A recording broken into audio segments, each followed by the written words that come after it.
All right. Welcome to another episode of Unfiltered Fridays on the Consistency Corner podcast. I'm really pumped for my conversation with Katie Monroe today. Katie reached out to me because she resonated with something I said on the podcast, which, by the way, guys, if you are ever listening to a podcast and the host or guest says something that resonates, tell them. It is very much appreciated as a content creator when people tell you that they're listening and that they like something you said. But we started a conversation, an unfiltered conversation, just in real life in the DMs about what it takes to build or pivot your business or add on something else to your business while you're already running a business. And Katie is actually in the middle of a launch while pregnant, while running a business. And so she gets it, wearing all the hats, doing all the things, and how we do that sustainably. And so I'm really excited to dive into this conversation today and chat with her in the weeds of how it's going and what's working for her and what's not working for her. Because I think we need more of those candid conversations as business owners. You know, we see the glossy magazine covers and the 6-figure launch and the this and the that, but then we don't always hear the whole backstory. And so I think it's important to have conversations about the backstories and the things that actually work and don't work. So, Katie, thank you for being here. Welcome to the show. Other than all the hats you're wearing right now, share with our listeners a little bit about your business and what you do. Yes. Hi. Thank you so much for having me. And hi, everybody. Um, my name's Katie Monroe, and I have been in the photography industry now for 15 years. I started really young, which I think has benefits and drawbacks because things can take longer when you're doing a lot of trial and error. But this summer marks the 15th year for Kreate photography, which is, kind of weddings, lifestyle, family, maternity. It's where I started. I was in my early 20s. We're based in the San Francisco Bay Area and serve pretty much anywhere up until I had kids, which I'll go in more about. But basically that business has been my main money maker, a huge, we've got a great following. It's really a well-oiled machine. And I will say it wasn't like that always. And it took time and energy and devotion and just a lot of dedication to get all of that in place. And so once I was able to bring on a wonderful team and really understand what it meant to be a leader for my team, we expanded into the branding sector where I wanted to expand my creativity and the company. So our commercial sector is all branding. We focus on mostly female-owned businesses, but of course, whatever resonates, whatever feels like a really good fit with our clients and their story. So those are the main pieces of my photography business. And about 6-7 years ago, I started doing one-on-one mentorship with photographers. And over the course of the past few years, I'm a newer mom. I have a 2-year-old daughter. I have had a lot of really hard and beautiful wake-up calls about just life changes, life events. And I have, to be totally transparent, felt so proud of my business in those moments because there was infrastructure and a framework and a blueprint for other wonderful women to support the company while I could really focus on the top 10% that needed to be done by me. And it took a very long time to figure that out. But once I was stretched so thin, I was really forced to practice all of those systems without the mentality that I'm sure so many of you listening understand, which is, well, I can do it fast. I'll just do it. I can do it myself. Or, I could just have it done by the end of the day. Those thoughts in our head that we can just make things happen.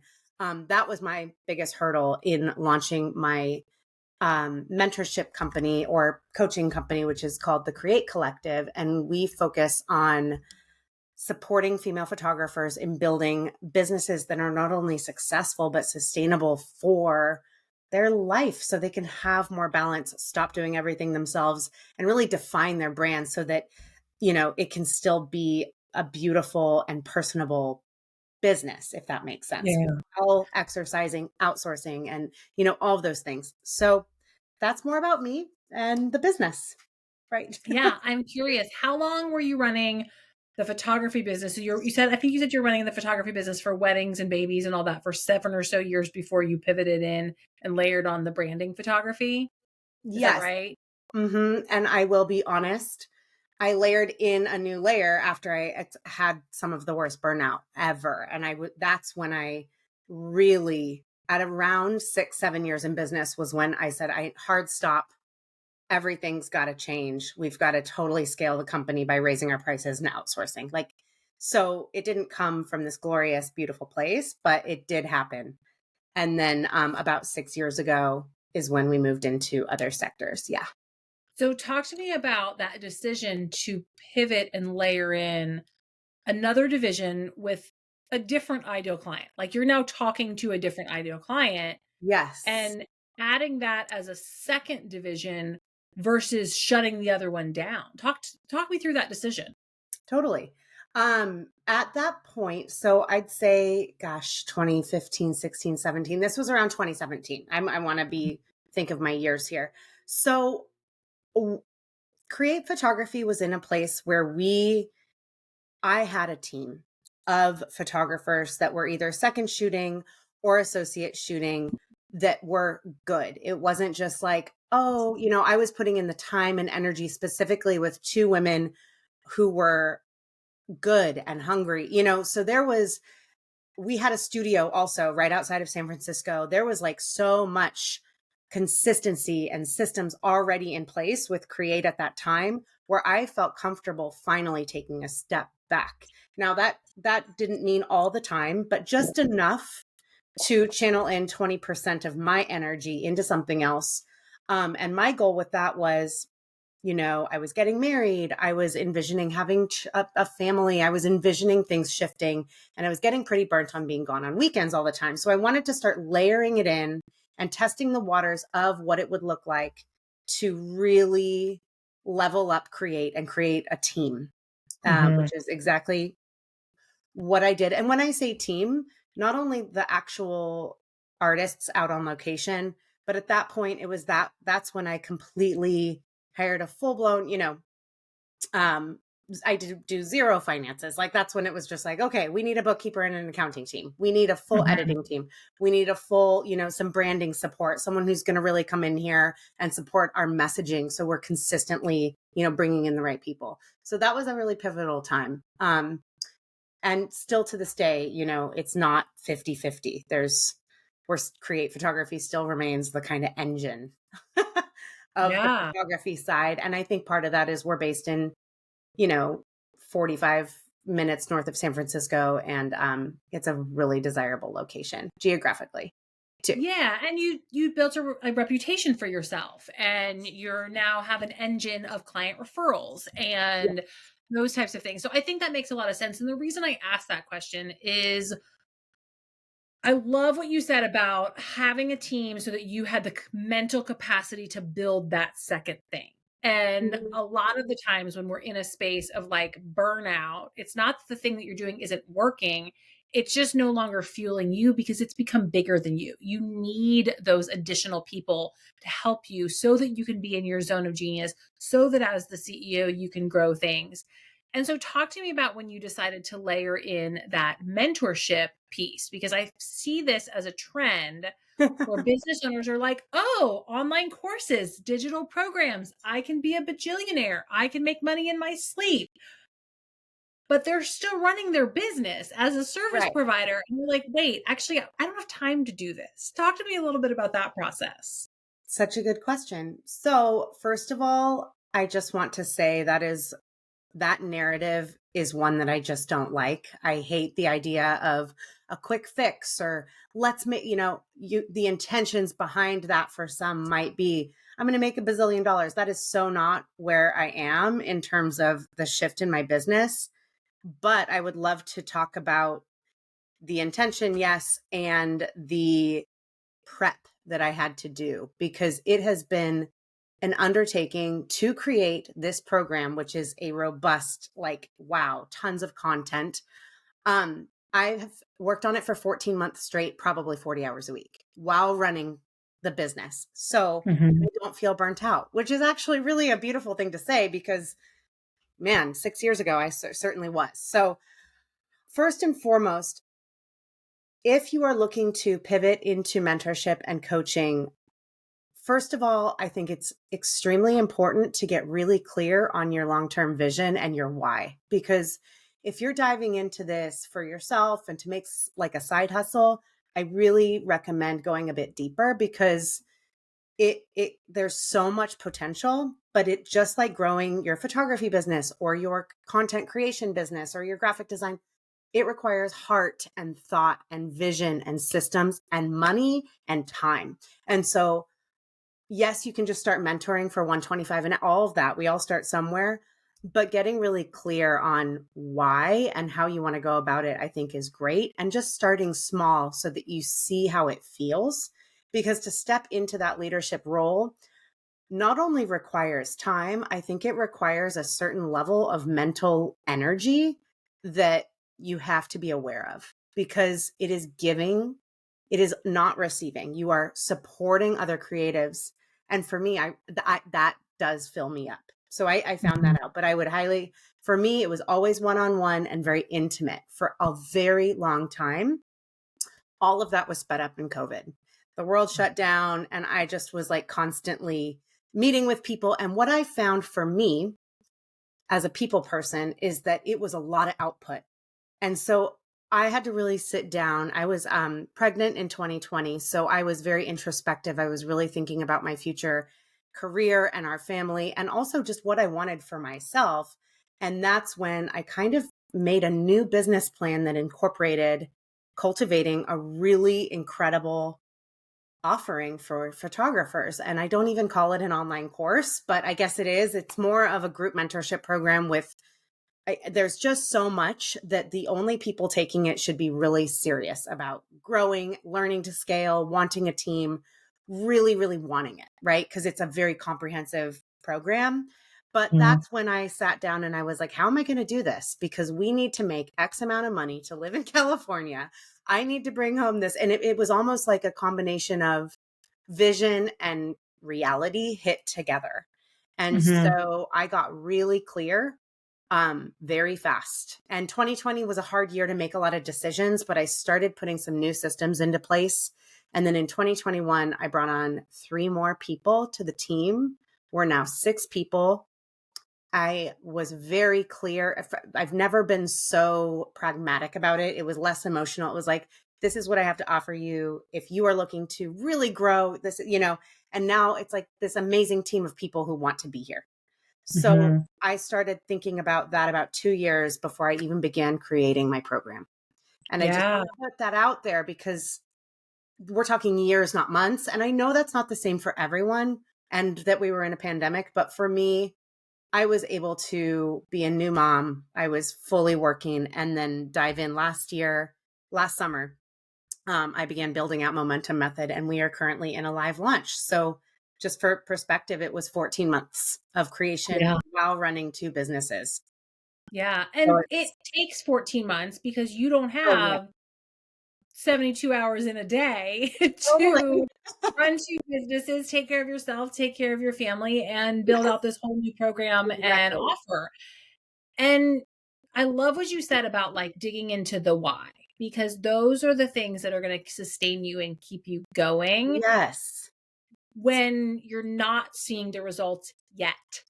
But what's the why? Why am I doing this? And that whole like make money in your sleep. I mean, we've all seen the messaging around digital products and mentorship and all this, but it takes time and strong branding and a strong foundation and understanding your values and your mission and vision can help fuel you through that time that it takes. And I'll be honest, I It created really a digital tool, a digital product 2 years ago, sold a couple, didn't sell any for a long time, sold one this week. I got a PayPal notification and I was like, hot cool. damn, it feels like free money.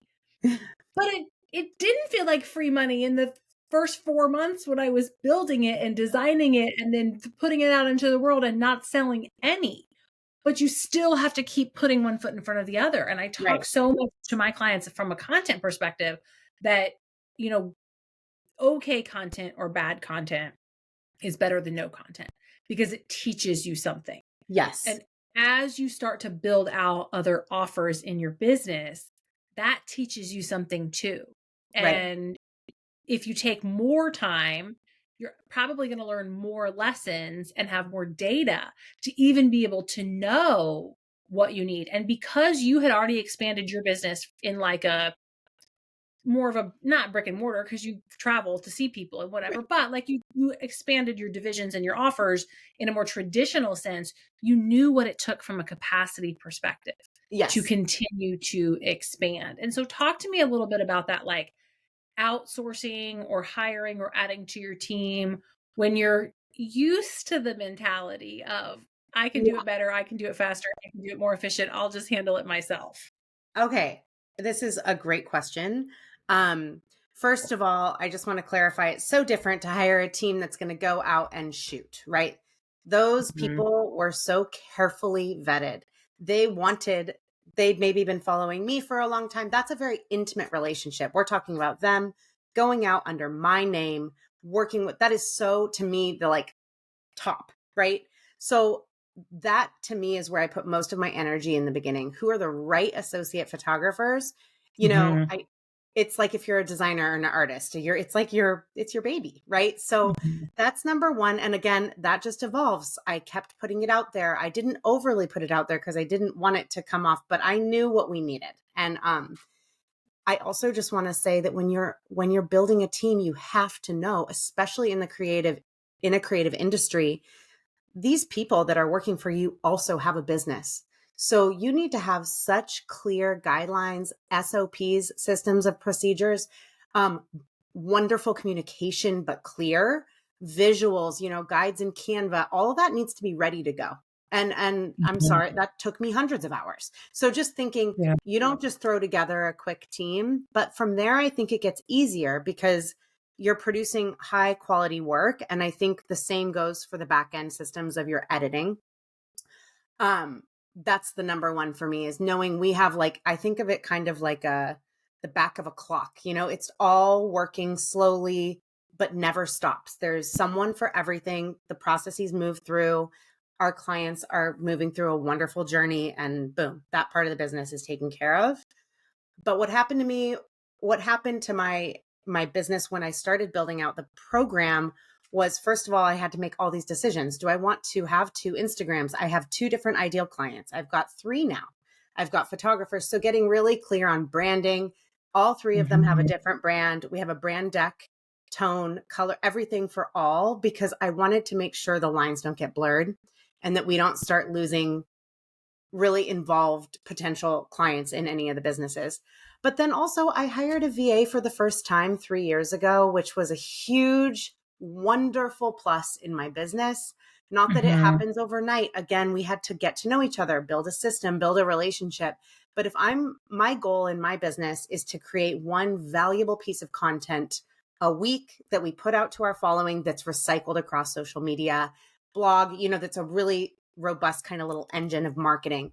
And so what I used to do is do all of it and then finding ways to Katie, just me. I come up with that content and then offboard all of that to someone else. That's been Mhm. huge for me. Training a VA and a team in the branding of everything has been huge. Um, Mhm. am I going off topic? I hope not. No, But no, you essentially, are. I was looking at your different Instagrams as we're talking, because oh my gosh.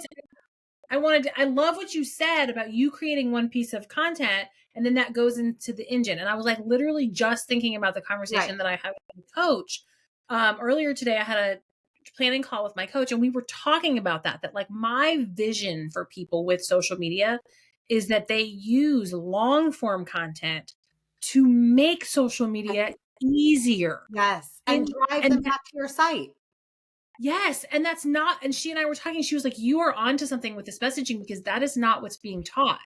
What's being taught is that the social media manager can hire you to run on the hamster wheel for you, but you still have to stand there alongside the hamster wheel and pump out photos, video, copy, face to camera, B Totally. roll, blah, blah, blah, this and this. But if we start with long form content, and then just repurpose that, you can Oh my, like breathe. 100,000,000%. And I will say, I do sit down on the first Wednesday of every month. I come up with the 4 main themes for the coaching part of my business, because that's the content where I want my potential students to feel like it's valuable. It leaves Mm-hmm. them thinking, it gets them inspired, but also, actually like moving forward with it.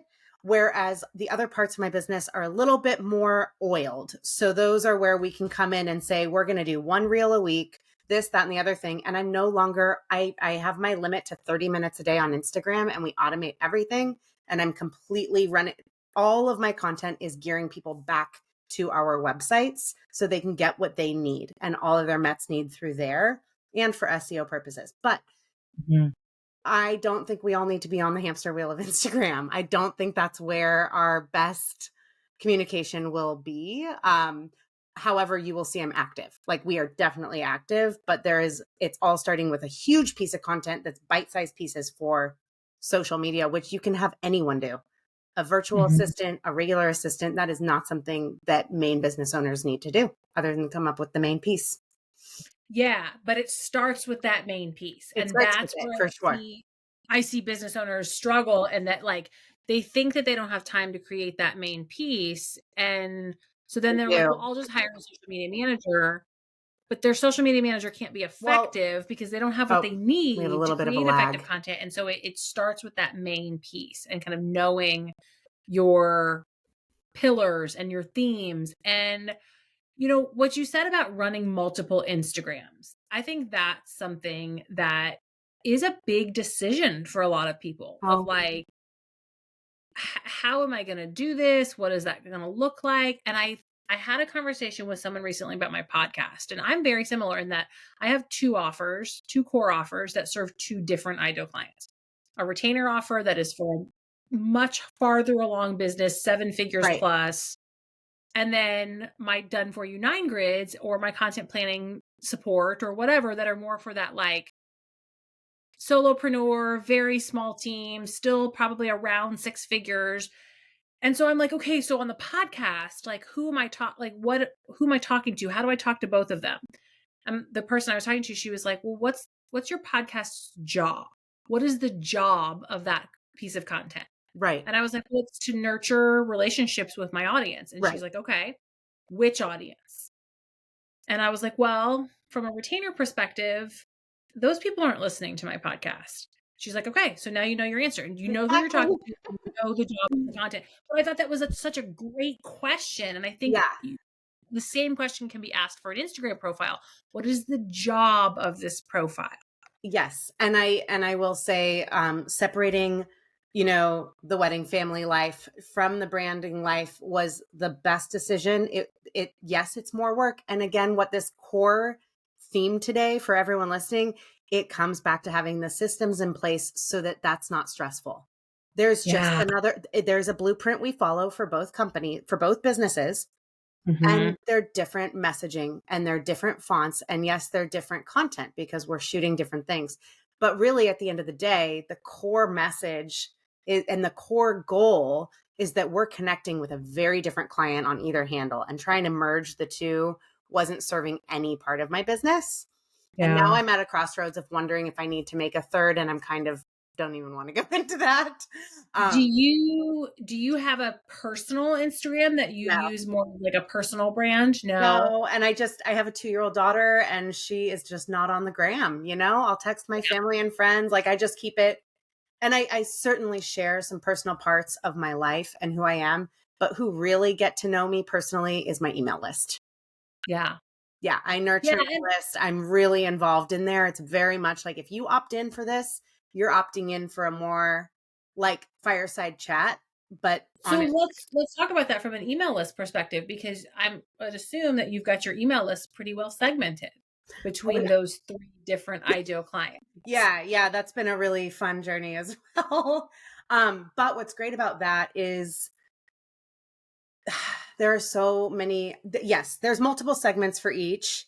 I have opt-ins for everything, and I use Flowdesk, which just is wonderful because it's so visual. Mhm. I know there are pros and cons. So yes, I do not, what I don't nurture, I have a very big email list of potential wedding clients. They opt in for our preferred vendor list. So I know Mhm. they're in San Francisco or getting married there. I don't nurture that list the same way I would nurture our coaching or brand list. Because Mhm. they're going to inquire, right? I nurture my leads like crazy. Once they are in our CRM, they're moving through a wonderful journey with tons of value.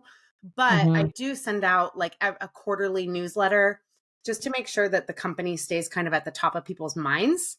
Mhm. Where I might even let that go someday, but that's what I do with those segments. But yes, I have a brand nurture sequence talking to people about branding, getting really clear how we can work together and how we kind of do more than just the actual shoot, that kind of thing. And if Yeah. we're not the right team for them photo wise, I still want them to feel supported because branding can be very confusing. You know, people Mhm. think logo and colors, oh, that's it. It's just so much more. But I Yeah. nurture, I have a list when any photographer opts in for any of our freebies or anything, we've got about 20 segments that pour into a bigger stream. And that list gets a nurture email weekly.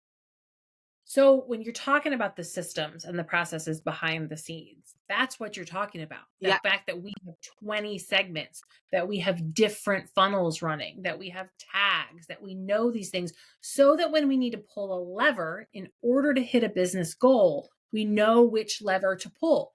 If your Yes. wedding 100%. business is booked out, you don't need to be nurturing those people nonstop. Or like But if looking, you yes, looking at where our leads are coming in from weddings. We pay very little for marketing, but we do about, to be transparent, only 275 a month. So Mhm. looking at that, guess what? We really don't need to. They're all coming from first person referrals. They're all coming from Mhm. industry relationships. So I've thought in my brain, should I just let go of that completely, funnel that into this side of the business? And when I think about all this, it's like doing a dance on a pie graph of like energy and money and figuring Yeah. out where to allocate your energy and your money as a business owner, but with one goal in mind. What do you want next year, 2 years from now, 3 years from now? And that's where I am right now in my life. I'm 26 weeks pregnant. We have a 2-year-old. My why right now of doing all this is that I love helping people. I'm really genuinely happy in that space of working with female photographers. That's number one. Mhm. Number two is that I really want to be with my children when they grow up. And I've spent 15 years being gone almost every Saturday for 8 months out of the year. And I'm feeling really ready to step back and teach people how to have epic lead generation and amazing clients and a great business. And I'm ready to step back a little bit. And that's my big reason. And I feel like we have something great to offer. But other than that, like, I plan on continuing to be a photographer. There's no like retirement in sight for Mhm. me. It's just more of a different allocation of me, like Yeah. just of myself. And that ability to have that vision, to be able to spend more time with your family and not shoot on the weekends, that didn't happen overnight. Oh That God, no. happened over years, No, I mean, right? I literally was terrified to have a kid. When I will just be honest with all of you, like there was a time 2017 when I was adding in the other business, my husband looked at me like he had just graduated grad school. He's like, I really need you to stop working after dinner. I was such on that hamster wheel. And so yes, yes, it's an investment of time and energy to put these systems and all of it in place. But like you will get so much time and so much profit back over Yeah. time. And so I think it's really about that long goal. And when you need help and support with it, who do you ask, right? Like whether it's I always recommend for any creatives, like seek education or a coach or someone to just at least be a soundboard for you. And then you can kind of move forward from feeling supported is the best when you're making these big decisions. Well, let's talk about that too. Finding support. And I love that you offer support specifically for photographers because I think as a business owner, finding that niched support, the person who has done what you want to do in your vertical is so important. I have a Yep. client who I've helped her with marketing and she's a home-based baker. And I was like, "Have you ever Googled business coaches for home-based bakers?" Yes. And she's like, "No." And I Googled it for her and I was like, hey, listen to this lady's podcast. Follow this lady. Look at this. There, Because that advice is going to be so much more applicable to you to get you there faster yes, than a general business coach. And I'm not saying that general business coaches aren't helpful. They are. They can teach you things too, someone in your particularly niche. Yes. when you're beginning, but somebody in your niche. I mean, I have done 2 masterminds. The one that I'm in right now is with somebody who built an agency because I'm trying to build an agency. Right. Like, I need you to show me the blueprint. Yes. And it's really important to be vulnerable about that. We are not, we don't like just become like incredible at what we do. We build it, you know, it doesn't happen overnight and it's vulnerable. And I think the other piece to support this may or may not resonate with people is yes, a coach, yes, a good friend, yes, your partner, but community within your niche is underrated. And I'm not talking about like an annoying Facebook group. I'm talking about if you do sorry. If you do invest in an online program and you're wondering if weekly coaching, group style, all that's going to be enough for you. If the content of the program is aligned, you will attract like-minded people that are in the same space that you can connect with, that you can talk about your imposter syndrome with, that, you know, because some of this stuff is the biggest for all of us. And I think women in general struggle with. Some of it's going to be around getting paid what you're worth. And it's really hard to figure that out alone because we need to process it. There's a lot of roadblocks there, I think, in our society. And again, these things do not happen overnight, but that's half of it. Like what I try to work with other photographers, I'm like, you can charge more so that you can take the extra and never edit again. You'll still make the same amount, but you're going to be so much happier. Like that vibe, you know, not always about making more, about having a lifestyle upgrade. Yeah. You know, 100%. 100%. Well, we could probably talk for an hour, yes. Katie. I'm sure. But so I have 4 wrap-up questions to get to know you a little bit more as a human, but I do have 2 business-related questions before we get to those that came up. I know you're in the middle of live launching right now. So anything behind the curtain you want to share about live launching that either you wish someone had told you or someone did tell you and you wish more people knew? Oh my God. Yes. I'll try to keep this short. So as I mentioned, working on this program for 14 months, what became very clear to me is that you need to start like getting your program out there before it's done. So my mentality was like, I need to finish. I need to finish. I ended up putting my content creation on hold, bringing on our marketing team and figuring out, okay, what do we need to do? I still have to finish the last module of my course. We are in the middle of a live launch, and that's okay because all of my energy, the outline's there, the content's there, our Google documents are done. I just haven't recorded it. And so that was really hard for me to relinquish control. The other thing about live launching, I just want to say is you do not need to spend a bunch of time.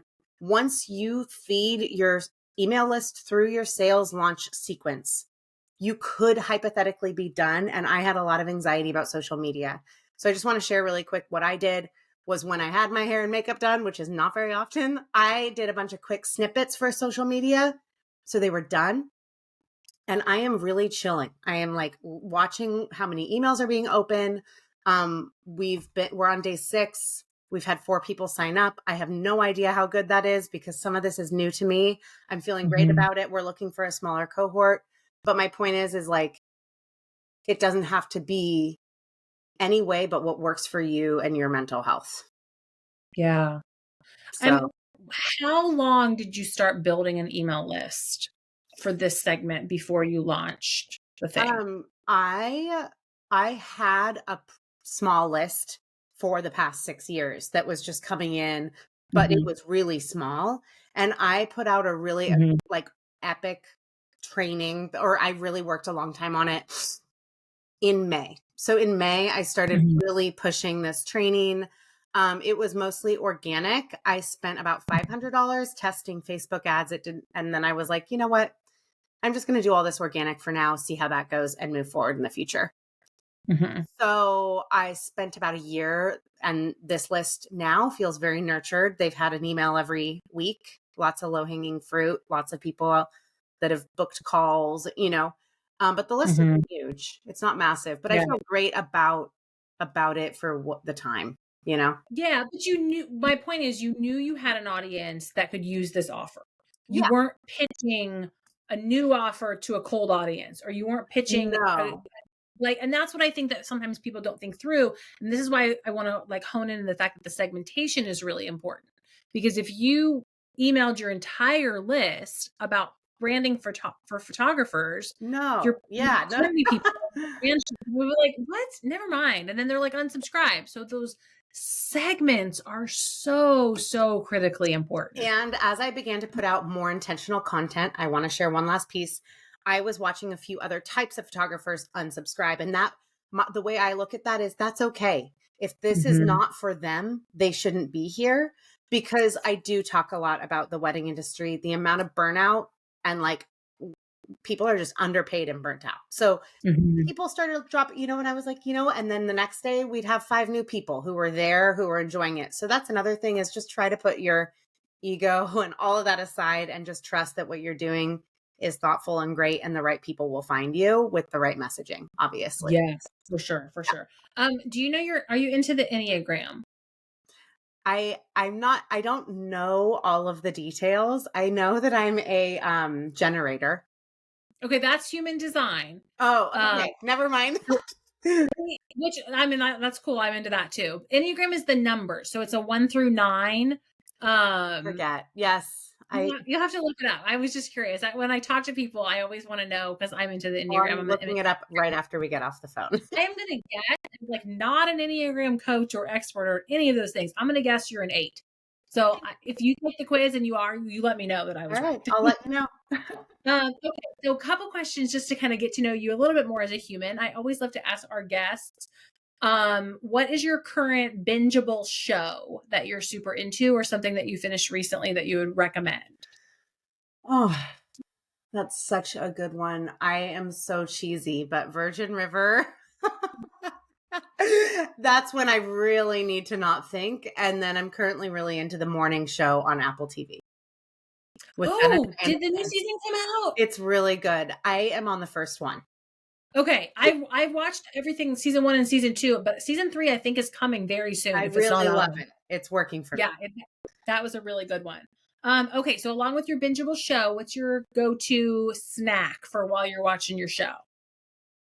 Uh, well, either right now, cheese and crackers, or some sort of salty popcorn. Yeah, Salty crunchy. we're a big popcorn house. My son sometimes will be like, "Can I have popcorn for dinner?" I'm like, "Not No. really a dinner, but you can have some." Yep, definitely a salty, not a sweet. Yeah. And then I know you're pregnant, so I will normally ask your go-to beverage, non-adult and adult. So you can share your previous adult beverage when you were Okay. not pregnant, and then your go-to beverage right now. Previous beverage, definitely a glass of rosé. My go-to beverage right now is definitely grapefruit bubbly water. Liquid. Oh, yeah. Yeah, but not rosé. Yeah. It's funny, I don't like grapefruits. I don't like grapefruits, and I don't like grapefruit juice. Neither do I, But but I like the bubbly water. yes, and I can drink, obviously, I'm not pregnant, but grapefruit, White Claws or grapefruit High Noons. That's my favorite flavor, even though I don't like grapefruits. It's so No, funny. I'm with you. Yeah. Okay. And then I love to ask people about travel because I love traveling. So either a trip that you have planned that you're looking forward to, or a recent trip that you took that you would recommend. Yeah. Oh my gosh, same here. I feel so. My daughter is now 2.5. We went to Ecuador on a 2-week family trip in February, right before she turned 2, so that we only had to pay for 2 flights, and it was just the most amazing adventure. We have friends down there with a toddler, and it was just amazing to bring our baby to South America and to see a new culture and like watch what a sponge she was. And we love to travel, but I will be totally honest, I do not anticipate a lot of international travel with super young kids, but I would absolutely love to go on a trip with my husband to Thailand or somewhere in Southeast Asia. We've both never been. Um, Whenever life says it's okay to leave your kids for international travel again. Yeah, there you go. Put that one on the vision board. Well, Katie, this was such a fun conversation. Thank you so much for being here on Thank the podcast. you. If people want to connect with you, learn more, where can they find you? The best place to find me for anything we spoke about today would be it's Kreate with a K. So it's KREATE_photography on Instagram, or the Kreate Collective is our Awesome. website. Thank you so much. We'll link that in the show notes. And again, thank you so much for being here. Thank you, Ruthie. I look forward to talking to you again soon.